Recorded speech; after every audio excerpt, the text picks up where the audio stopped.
You feeling stuck lately? Like life's passing you by?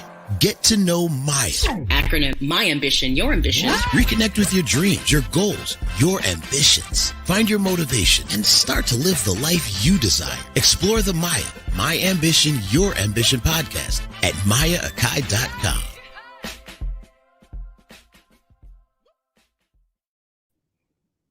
Namaste, everyone. Welcome to episode 54, Repurposing Failure and Disappointment. This is one to me that, again, came from probably 3 episodes back where we talked about how failure and disappointment can be so defining and understanding how they're tools that often have to be in your toolbox, but you have to know how to use them. So it was high time to have this episode to discuss exactly what that meant. So here we are. But of course, welcome. As I say, this is the podcast that looks to embrace salient topics specifically related to mental wellness. And I try to do it in a fresh, forward-thinking way and perspective so that you can pull back that veil of self-doubt and self-sabotage that plagues so many of us in our lives, to help you to identify the ambitions that you have, to harness the motivation that you feel you can't find, to help you to yield the satisfaction for a successful daily life. I'm trying to normalize the conversation about mental wellness. And the thing is, you're hearing the conversation about mental health very frequently now. You heard it obviously with Naomi Osaka. You heard it with Simone Biles. Even Zendaya brought up about dealing with mental health issues. Venus Williams. The conversation is front and center.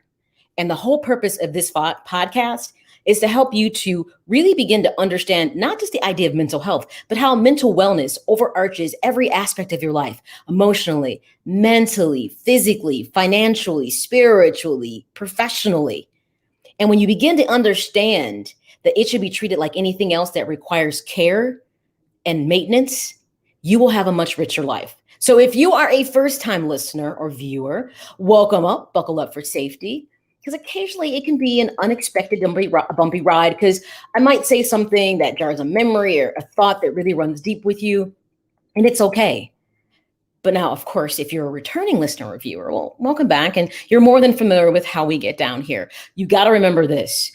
This show is for informational entertainment purposes only. It is not meant to give information on therapy. I am not your counselor. I'm not giving you direction on anything. It's to get you thinking about where you are with your mental wellness, and then to determine if you're in a place where maybe you could use some professional help to help you navigate those waters. One of the things that I share with clients I work with is that I'm more like your mental and emotional trainer.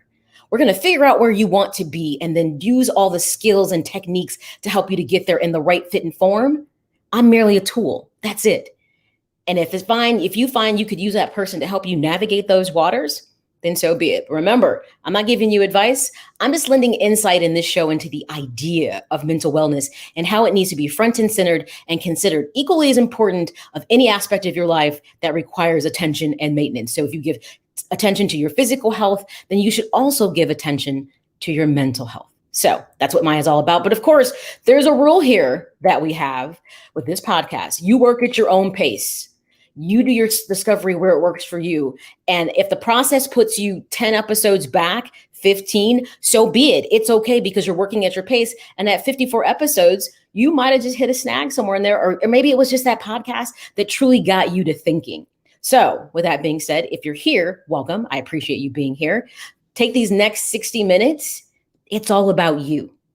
Get comfortable, find a place that you can be quiet. I always say grab a pencil and paper, maybe jot down if a thought pops in your head. Grab your beverage of choice. I'm hydrating today. I'm doing water, but always there's got to be coffee somewhere in my future. So I'm doing that. And we're going to do the work on understanding how to repurpose failure and disappointment as a tool to put into your M.A.Y.A toolbox. Now, of course, we have to do our housekeeping things. So you can always join the conversation like many do. You can put a comment into whether it's YouTube or Facebook, just type in the comment section and I can share it on the screen and I'll read it. Or, obviously people who are just listening maybe can't see the comments. So I'll make sure I read it just for people who are just listening to the show. And if you happen to be working at these podcasts at your own pace, that's always a good thing. Remember, you can always find episodes of M.A.Y.A at M.A.Y.A.com. And remember, there's always a podcast companion that goes with each show. So additional articles I've shared that I think can give more depth and breadth to the conversation. Hopefully by now you have subscribed to my YouTube channel, which means you just go to YouTube, you search M.A.Y.A, you scroll past all the Japanese anime, and voila, there I am. Click, like, subscribe, and share.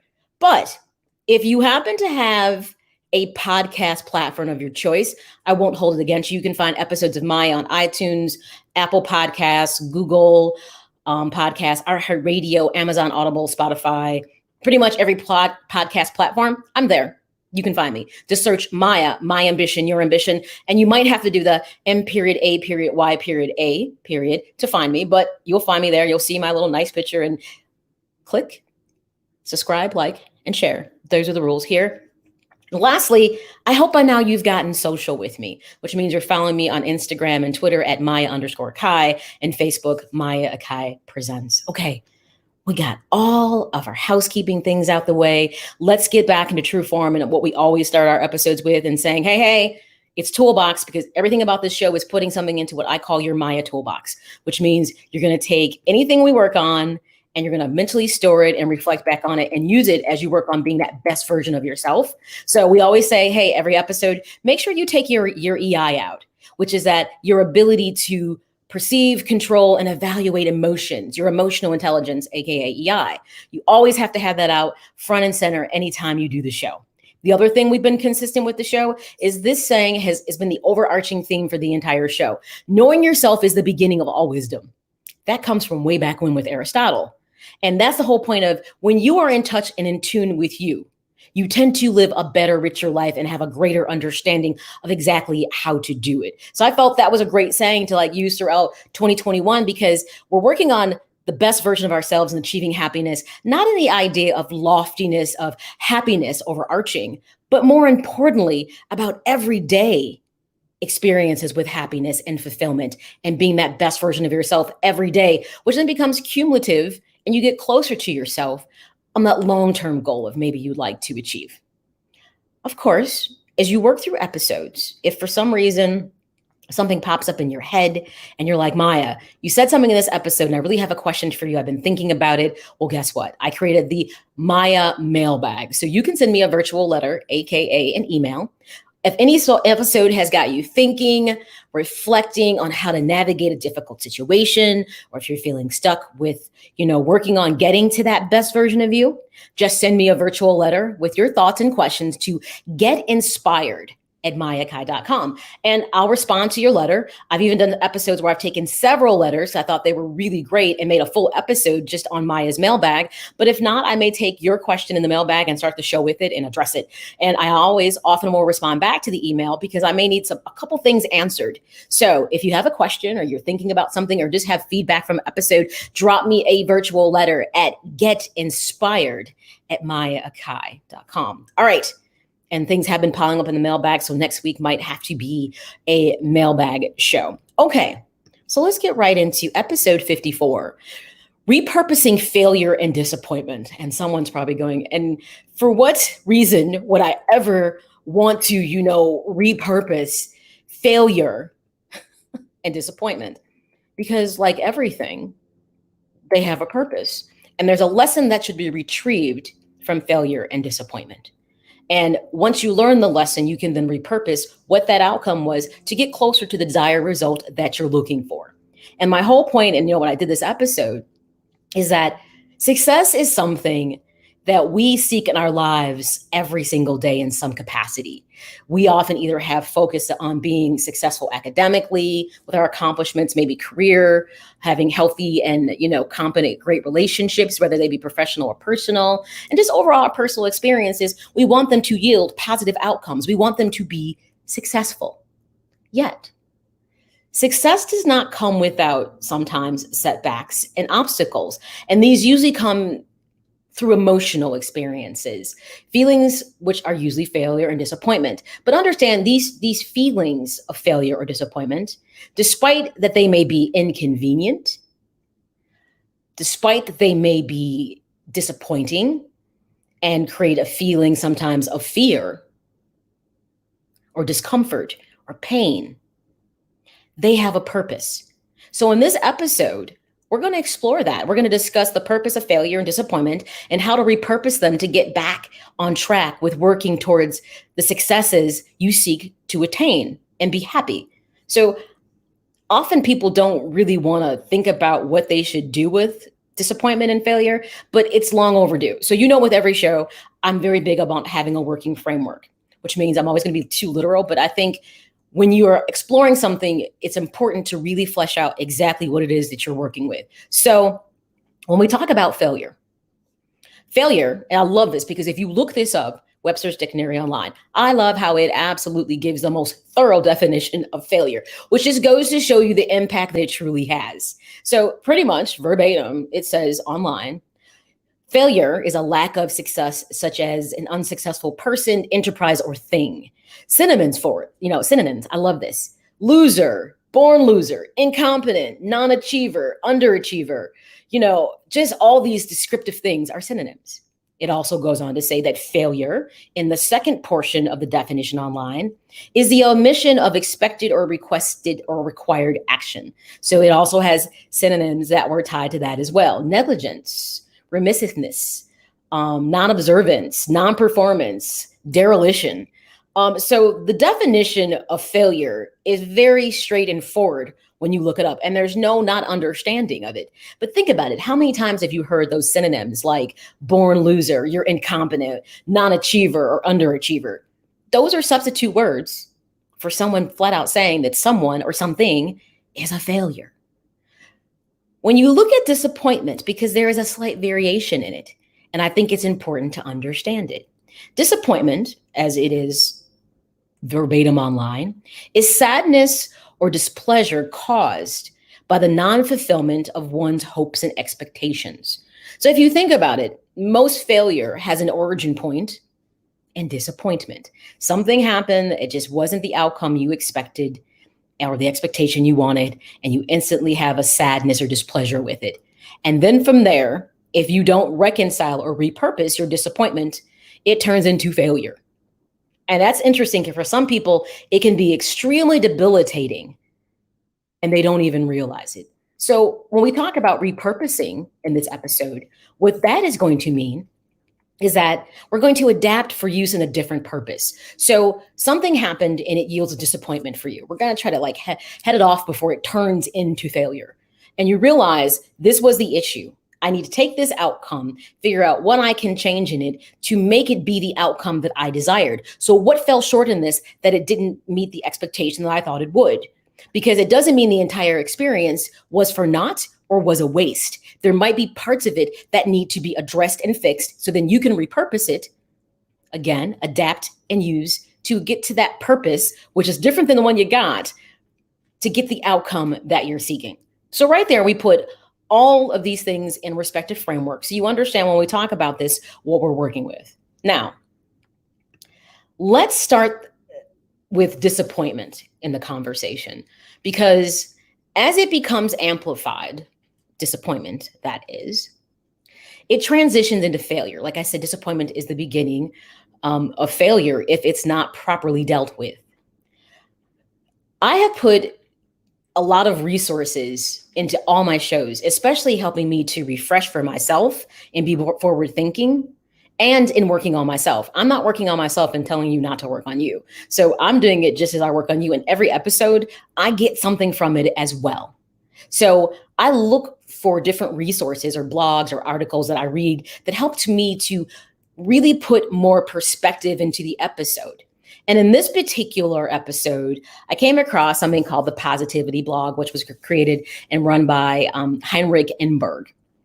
And I really enjoy his blog because he shares his journey of making a commitment to change, to have a positive life. And in his articles and on his blog, he goes through everything from failure, disappointment, and so on and so forth through his personal journey. And eventually, after working on this so much as more of what became more of an interest and a hobby, he then dedicated the next 14 years of his life to saying, aha, I've come across something, I've developed, I've learned, I've grown. I want to share this with other people. And I really like the fact that it started with a loose commitment to self, and he saw the power of positivity and he wanted to give that to other people. So I always say, hey, I found this resource. I want you to check it out too, because there's tons of articles on his positivityblog.com, Heinrich Enberg. And this particular episode really pulls a lot from his blog, because I was like, this is like spot on. It almost feels like common sense, but just because something is common sense doesn't mean it's easy to do, because that's the case, we all be employing it, right? So this particular episode, it looked at 2 articles that were on the Positivity blog that he had. And the first article that I really want to dive into that I think nails it was his article about how to deal with disappointment. And he gives 12 helpful steps that are par for course for what we're talking about here. And I wanted to share it because I was like, this is practical. And these are things at the end that can truly be utilized and can be put into your toolbox. So let's jump right into it. You know, if you think about it, how to deal with disappointment. Mind you, this all comes from positivityblog.com. The first 3 things, and I kind of grouped them together because I felt they worked together in concert, is things that he talked about. One of the first things he talked about is first accept how you feel. I have said this multiple times in different episodes. It is absolutely paramount that you acknowledge the emotion that you are experiencing in the moment. And it doesn't matter if it's positive or negative. Remember, we talked about the M.A.Y.A, marinating your emotions, the M.A.Y.A-isms. And I said, I even want you to marinate in negative emotions for a short period of time to know what it feels like and to discover the reason that you feel that way. So the first thing he says, accept how you feel. If it doesn't make you feel good, you have every right to say, this does not sit well with me. I am in my feelings. And then you start the exploration process of figuring out why that is. The next thing he talked about in his 12 steps, of dealing with disappointment is, remember, you're not a disappointment. And this is something I frequently work with my clients in private practice, or even when I'm in my crisis mode, is that people allow their emotions to define who they are. They believe I did something that was a failure or didn't work out or didn't have a good outcome. So hence, or sometimes an income, because money tends to define a lot of people and they think their worth is based on that. And they then will say, I'm a disappointment, because what the outcome of a situation that they felt should have been different and was going to be a reflection of them, they then take on the actual kind of response of what the outcome is. And that's the first dangerous thing that you have to correct in behavior in regards to when you're repurposing disappointment and failure. You have to accept it. You are not your outcome of a situation, but often people feel that way. And the important thing when you wrap these first 3 together is you have to learn from it. So when you look at it and you say, I accept it made me feel this way, it's not the outcome that I wanted. But I am not a disappointment or a failure because the outcome is not what I expected or what anybody else expected. Now, what can I pull from this to repurpose it to make it a different situation? If I can rectify the situation, fantastic. But if I can't, what is the teaching moment that I can take from this to hopefully have this not happen again? Learn something when negative things happen, whether it was in your control or not, because that's part of actually the evaluation process. How much was your control and how much was out of your control? But either way, you're using your objectivity to learn from it. There's something I want you to think about in that. And I kind of said it, but I want to say it again. This is worth writing down if you're actually jotting down notes on this. Be careful not to become what you feel. Let that sit there for a minute, because we often become what we feel. We are anger, we become anger. And people then you think you're an angry person because it's all you exhibit. We become often what we feel is constantly not doing things right, AKA a non-achiever, a born loser, because the outcomes of many of our endeavors weren't what we expected. So now we label ourselves with some of those synonyms we talked about in the definition of failure. I'm going to say it again. Be careful not to become what you feel. So this seems like a good time just to go ahead and kind of transition into having like a real talk time moment. You know what? It's spot on, because the question that I would put to you in a real talk time moment, there's only one of these in the show. Do you know how to, and do you differentiate how you feel versus who you are, your being?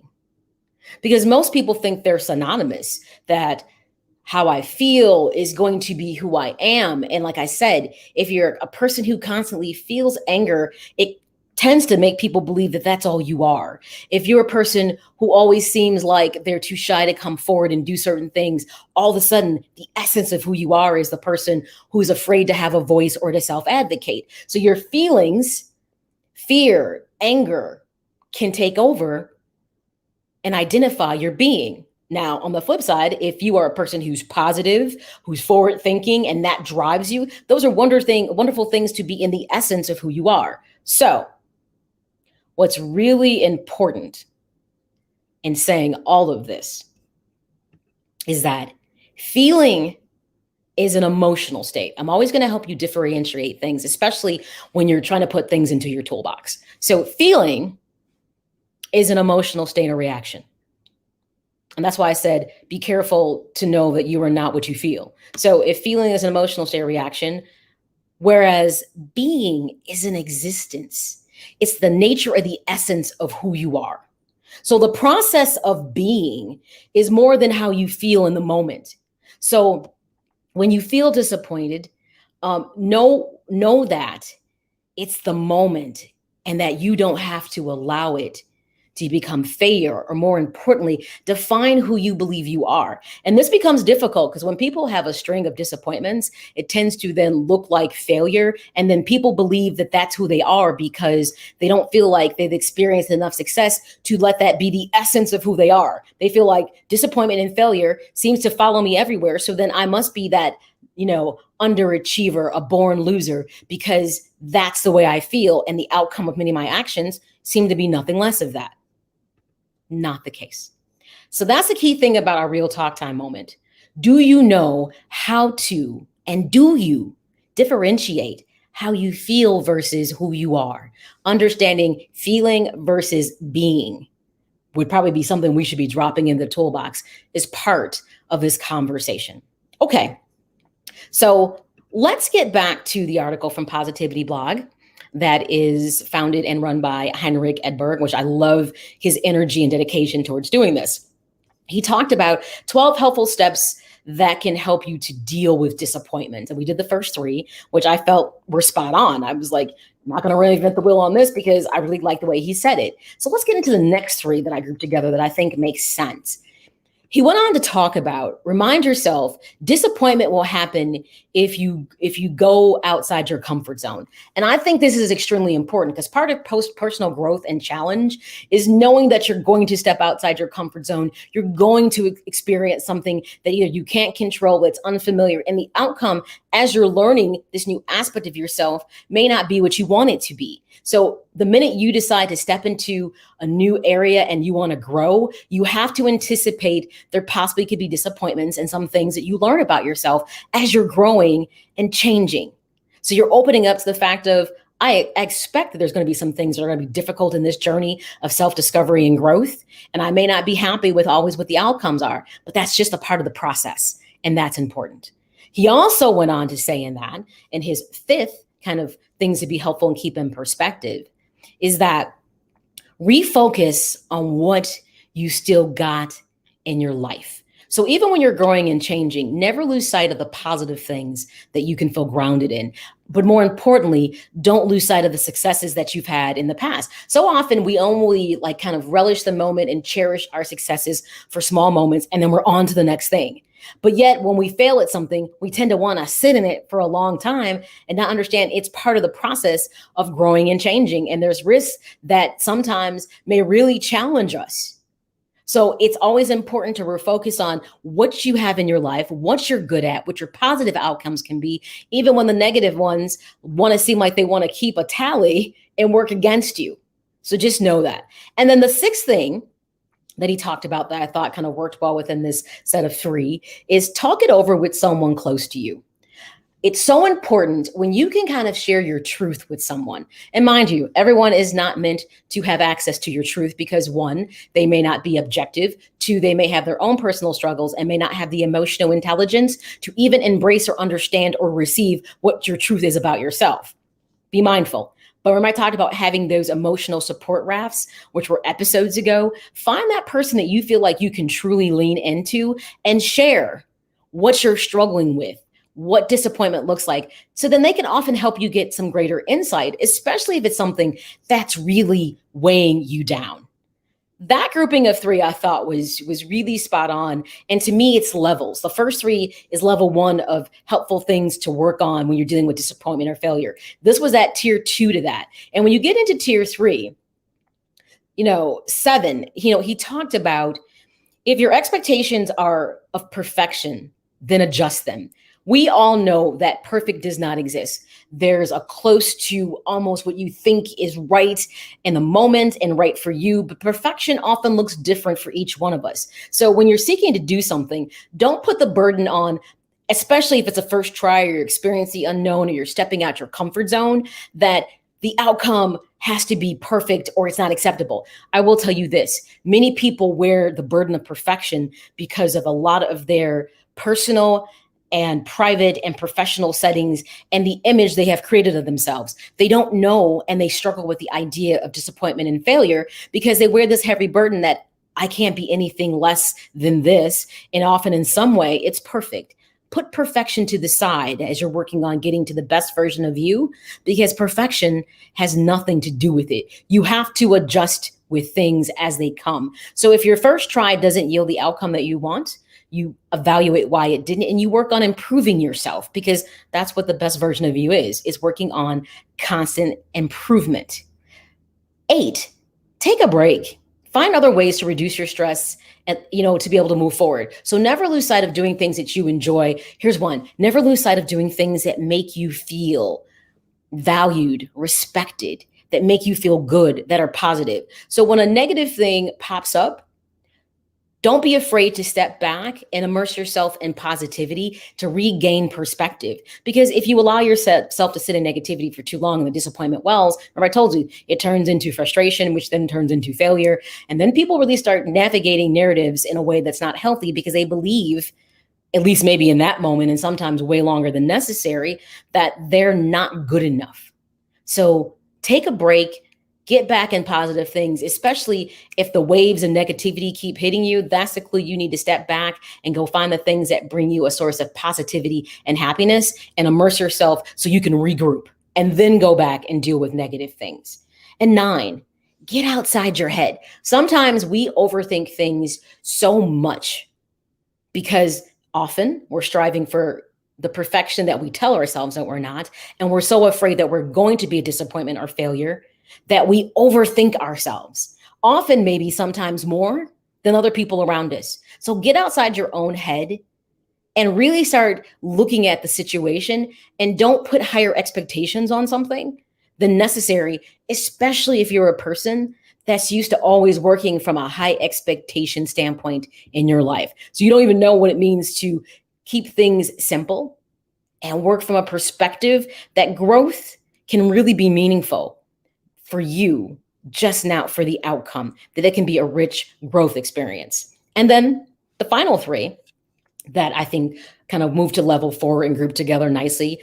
And the article on how to deal with disappointment, 12 helpful steps at positivityblog.com, talks about find energy and motivation again, especially from others. And sometimes we kind of need that energy boost. But you know what? Here's the thing. Every now and then you need to have that person in your corner that when things get rough, that'll pat you on the back and say, you know what? It's going to be all right. Every now and then some stuff happens, and they help you gain perspective again. And they can help you to kind of reboost your energy, kind of get back to feeling more positive, and give you that motivation that maybe all of a sudden you start to doubt yourself. Because obviously with disappointment, it's so easy for doubt to creep in. And even though we can often believe that we're supposed to be the source of our own motivation, sometimes when you're down and out, you just need that person to say, you got this, you can do this. And you're like, you're right. I really let that kind of like dig a little too much deeper than it should have with me.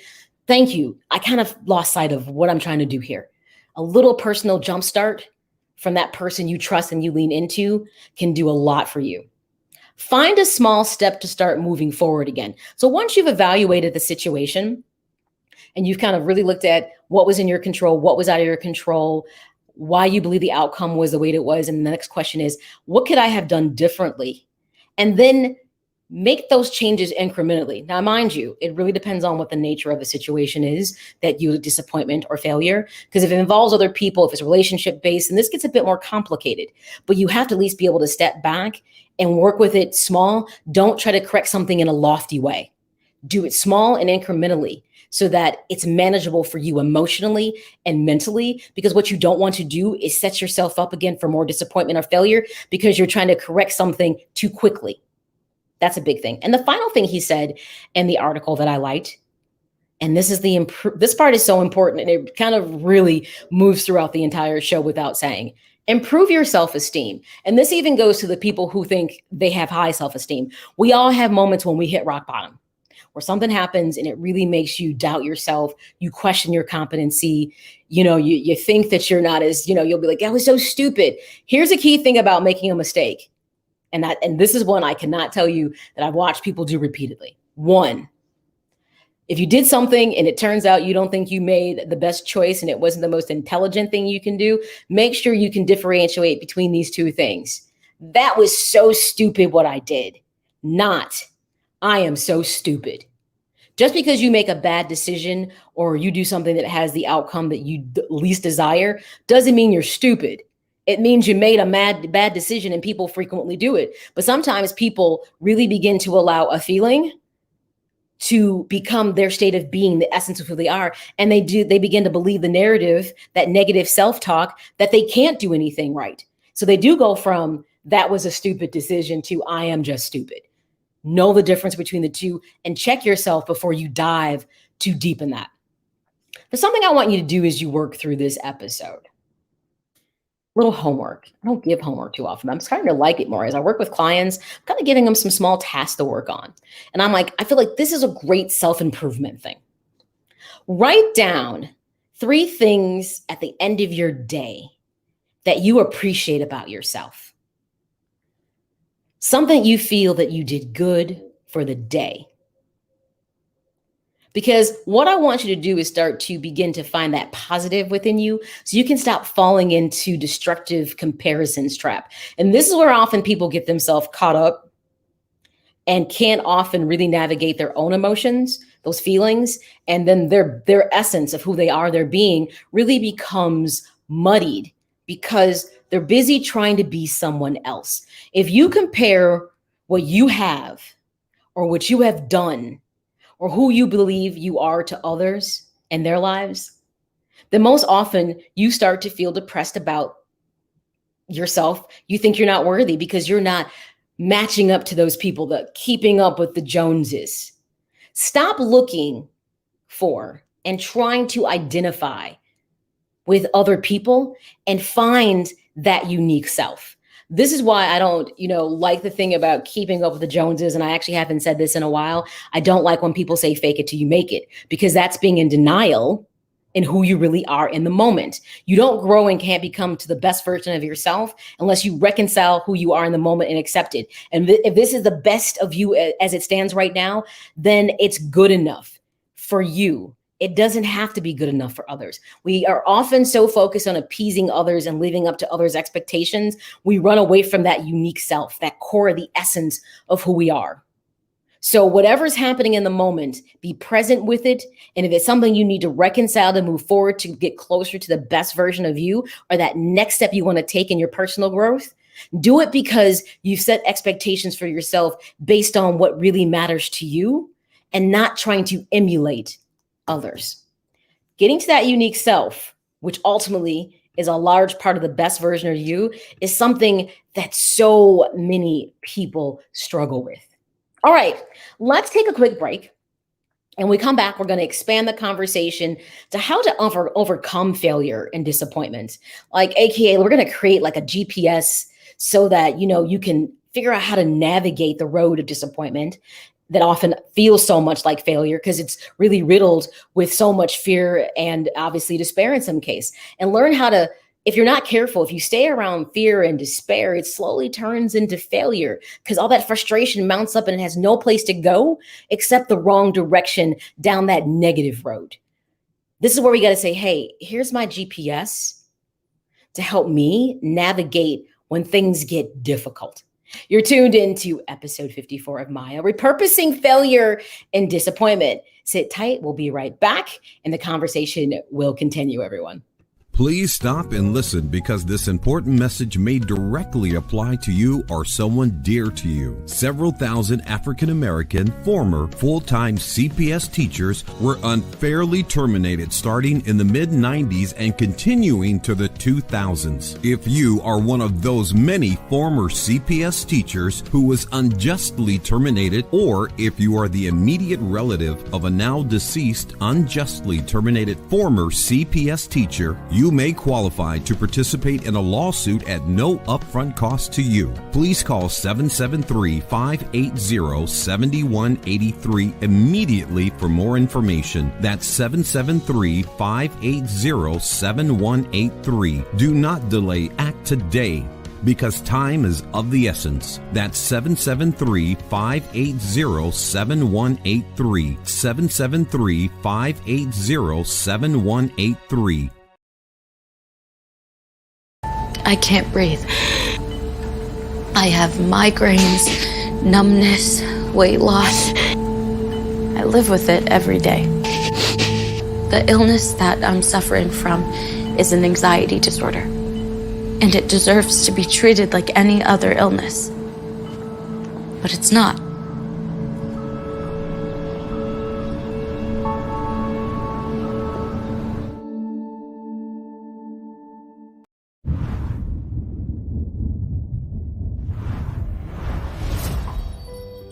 You may not realize it, but these words, often used to describe someone with a mental health condition, can be very harmful. In a country where 1 in 5 people are affected by a mental health condition, it's time for all of us to step up and change the conversation. Just because someone's struggle isn't obvious on the outside doesn't mean they aren't hurting on the inside. We need to see the person, not the condition. Join with me, pledge to be stigma-free. Whether you're on the go or listening on your cell phone, tablet, or laptop, you can find the show in the iTunes, Google, and iHeartRadio platforms. With all due respect, I believe this is going to be our finest hour. Just search M.A.Y.A, My Ambition, Your Ambition, and get ready to be inspired and motivated to harness your ambition. All right, everybody. Welcome back to episode 54 of M.A.Y.A, Repurposing Failure and Disappointment. Let's start out with a little nugget here, some food for thought. And this is interesting because reflecting on these things can really help to gain the insight and the objectivity that you really need to work on how you can repurpose these things. Disappointment, which is the sadness or displeasure caused by the non-fulfillment of one's hopes or expectations. When you stay in a state of disappointment, which I like to say, when you're in a disappointed mood, or AKA we can call it a mode if you stay in it for too long, you begin to cross that line, that very fine line between letting feeling, disappointment, begin to consume you and masquerade your being, the essence of who you are. Beginning to believe that you're a failure because your feelings make you believe that that's what should be manifested.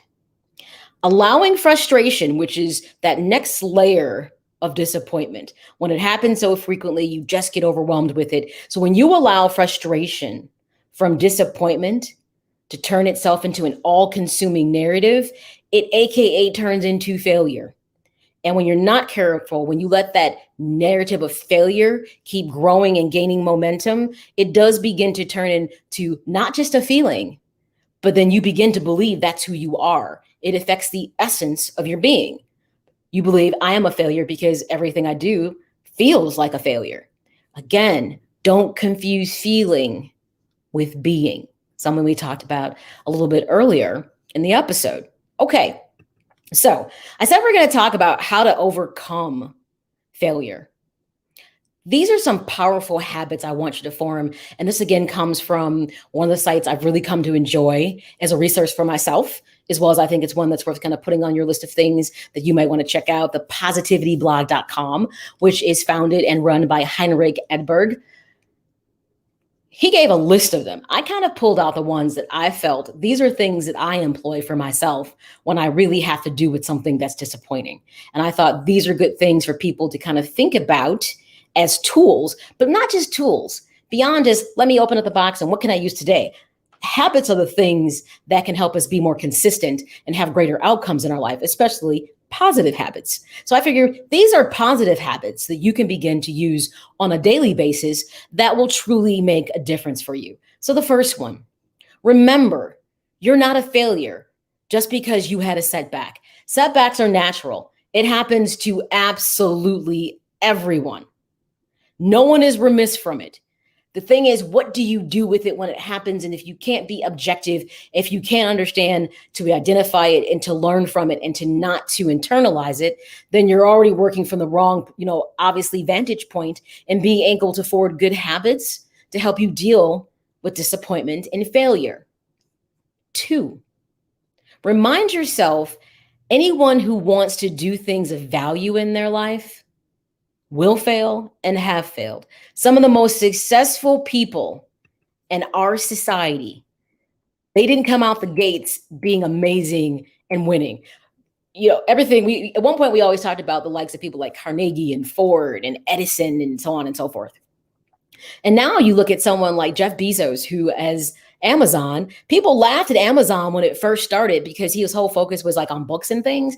Okay, now Amazon has taken over the world. I'm not sure who's more wealthy, him or Elon Musk. Anyway, the man is like kind of resigned from the board and he's following his other passions into space exploration and so on and so forth. But it was his faith in himself and having some failures, but he never abandoned what his idea was for Amazon. So just know that coming out the gates, and I wish people would share this with children and young adults, you are going to fail. Failure is a very important part of success, and many successful people have done it.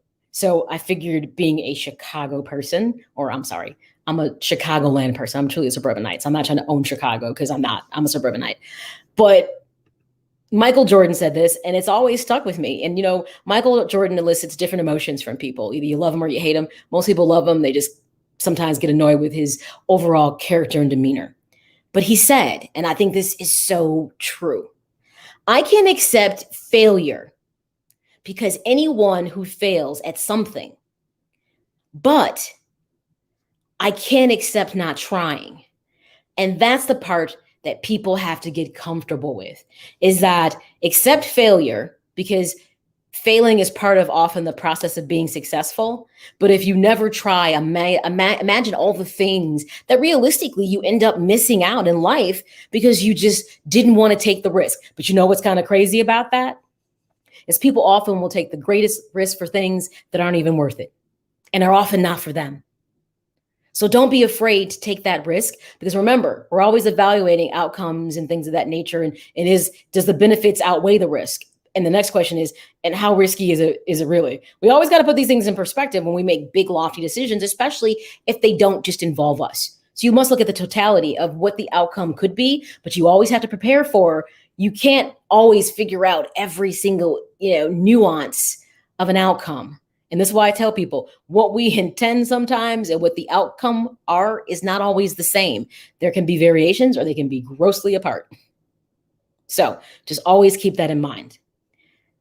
The third thing that was on the blog that I thought was helpful, that was worth kind of pulling out and sharing, is that let it out into the light. I think the hardest thing for most people, especially if they are very afraid of failure, is they hold all of their fear and negativity and disappointment inside. And there's only so much room inside you to harness things that are negative. And this gets back to, no, I'm not saying you should just throw it out there for the world to see, because we often don't like to feel disappointed. And let's be honest, nobody wants people to know that we failed at something. But this is when I talked about that emotional support life raft you create, that person, or it could be selective group of people that will not judge you on your failures or your mistakes. And you can go to them and you can share, I failed at this, I'm so disappointed. And again, you can allow yourself that relief of feeling disappointed. You're not harboring it and holding it in and trying to process it. Sometimes it's good to be able, as I say, to lean into someone when you're really struggling and now you're questioning yourself. And this is what happens when people often fail and then they take all of the negativity and sometimes the criticism that comes with it, and they never find a point of release from it. And then their feelings then manifest and becomes their being. I am a failure. I am an underachiever. I am a non-performer, because they believe that's all they can be because they never processed and let it out. There's so, we've talked about this in other episodes. There's only so much space in the inside, emotionally and mentally, you can harbor negativity. And often it does affect us on every other aspect of our lives. It can affect you physically with health, frequent headaches, too much stress and anxiety can then, turn into all kinds of things. And this is why I said I want mental wellness to be front and center for people, because you can be impacted by it physically. How many times have you seen someone who they're so stressed at home and they take it to work and it affects their performance at work, or vice versa? They're so affected by work and stress that they take it home and it affects their relationship with their family, because you have to be able to process things accordingly. So let it out into the light. Find that person that you can lean into, that will accept you for you, not judge you, and can truly help you to process the disappointment. Now, here's something when we're talking about toolbox related things. Another real powerful way to handle the emotional fallout and thoughts that come from a failure is to journal and write it down. I'm feeling this way. So maybe before you go and share your emotions with someone, you might kind of jot down how you're feeling and the thing that bothers you. So then you have a really clear understanding of kind of where things have navigated. Kind of like creating like this little kind of roadmap or framework for, I started here, but I ended up here. Let me chart kind of what happened along the way. That physical, or more important, that visual aid sometimes can help a lot of people process maybe where they went wrong, because often when we look at operating systems, everything literally has, a way to look at how it functions. So if you're looking for dysfunction in action, how about you lay out what the function was supposed to be? And you might find, just by mapping out the outcome of a situation, what impacted it, what you anticipated, and what you didn't. And I'm like saying that's for a really rigorous situation. Like you're like, I'm struggling with this. Take your struggles from your mind and make it physical and give it existence on paper.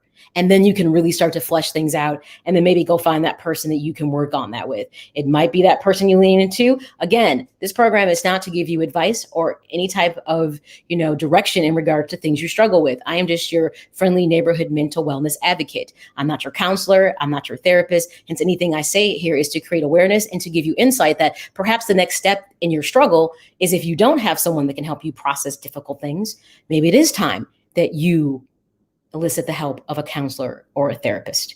All right. The fourth thing that I thought was helpful in how to overcome failure is move forward again. Don't get stuck in mulling in the situation over and over too long. Deal with it in the moment. The worst thing for most people are people who refuse to reconcile their negative experiences. And you know how you know that? Because it always resurfaces when something else bad happens. So it's like a compounding effect. And often these are people you'll see who can't get past the incident. So the minute something that happens that seems similar to it, they fall back into, well, remember when this happened? So now that feeling of disappointment and failure is compounded. You're getting frustrated, and eventually it's going to help you become failure in how you see yourself. It's helping you that way. That's not what you want to do. And a lot of people struggle with that, you got to be mindful that you got to reconcile things and move on, and not marinate in it for too long. When you meet people who can't move forward and they're stagnant and they always revert back to past things, sometimes if you have a good relationship with them, it doesn't hurt to say, something, I've noticed that you've brought that up a couple times. Have you ever thought about maybe trying to reconcile that and figure out why it keeps creeping into the narrative of things with you when something goes wrong? And hopefully they're open-minded and they can hear you. They may not. You often know the person you're dealing with, their character. So if you're not dealing with someone who's going to be receptive because their emotional intelligence isn't where yours is, or they're not doing this kind of work, then you do have to be mindful trying to give someone a revelation when they're nowhere near ready to have an emotional epiphany. Just know that. 5, take action on that plan right away after you draw it up. So you're ready to move forward. You figured out what you need to do to make changes, and don't put it away for a rainy day. Start making actions to do those things immediately. immediately. Don't let it linger. And a lot of people sometimes are okay with letting things linger, or they put it off because maybe they realize that something they thought was going to be not heavy lifting is far more heavy lifting than they thought emotionally, mentally, and so on and so forth. Putting it off doesn't change what you need to accomplish or the work that needs to be done. It just sometimes make it more laborious because you refuse to do it. And a final thing, when you talk about how to overcome failure, powerful habits to begin to form and make it a habit so that when you are confronted with disappointment or failure, you start putting these things in action immediately. Improving your self-esteem, being objective is so important, using accountability and problem solving. This is how you can become better at who you are and being more competent. So you step back and you look at the situation, you're objective about the outcomes, and you're willing to be accountable for the pieces that you realize that maybe you failed at, what you could have done better, or maybe you didn't have the resources and tools, so the outcome isn't what it could have been because you weren't quite given what you needed, or you didn't ask for what you needed. That's another piece of it about accountability. But once you are really being objective and accountable, then that's when you put problem solving into action that makes sense, that can get you to the outcome you want. When you do things and you see success, yes, it improves your self-esteem. And I'm gonna tell you something, there's no bigger boost to your self-esteem when you feel like you failed at something and you go back and fix it and the outcome is great. And you're like, see, I doubted myself. All it took was a little bit of open-mindedness, being objective, being accountable, and then figuring out what to change. And here I am. And all of a sudden that positivity flows back to you. And your self-esteem, you feel like I was just a problem solver. When this went the wrong way, I figured out a way to right the ship. There's nothing better than success to boost self-esteem. But remember, failure is part of building self-esteem. So what are we putting into the toolbox besides the idea of understanding feelings do not make you who you are? Being, the essence of who you are, is so much greater than just how you feel. And that's important when you're processing disappointment and failure. So when we repurpose failure and disappointment, here's what I want you to do. You're going to use your emotional intelligence to evaluate the situation. You're going to perceive what happened with objectivity and make conscious choices, aka control how you act. So you're going to respond versus react to something. So let's put it again, how we're repurposing failure and disappointment in our toolbox. We're first going to use our emotional intelligence to evaluate the situation. So when we're perceiving what happened and what either was the disappointment or the failure, we're doing it objectively. And then we're making a conscious decision and controlling how we act in response to that. So we are responding, not reacting. So we know what went wrong, and opposed to letting that anger or disappointment or failure consume us and build more frustration, we make the plan to make the correction because we realize this was just a setback. It doesn't mean everything was for naught. And that's the tools that you should be putting in your toolbox of how you would repurpose something that you felt was not good for you. Probably easier said than done, but I believe if you form these habits that we talked about earlier, it makes that whole process a lot easier. Good habits consistently will make the outcomes that you seek in your life have a more desirable and more frequency for you. And that's something that most people don't understand. And I say this all the time. If any of this was easy, we'd all be happy, complete, whole, and the best versions of ourselves. Obviously, it's not. It's work. And if you're not willing to put this kind of work in, I don't know what to tell you. I guess you can stay in your existence. But I don't think that's why you're here listening to M.A.Y.A, My Ambition, Your Ambition. I really believe that you want to work on different things that can help you get to that happiness you want in your life every day, not just long term, because we're talking about building happiness every day. And it's the accumulation of happiness that gives you the overarching long-term result that you're seeking. So what's my final thoughts with this episode as we wind down? You know, I was like, I didn't necessarily want to overthink this. I wanted to be more and straight to the point because I kind of think it stands for what it is. Perspective is everything. Go back to the episode, I don't know what number it is, about perspective versus perception. Small nuances, but understanding how to use them in your toolbox is so important. But perspective is everything with this.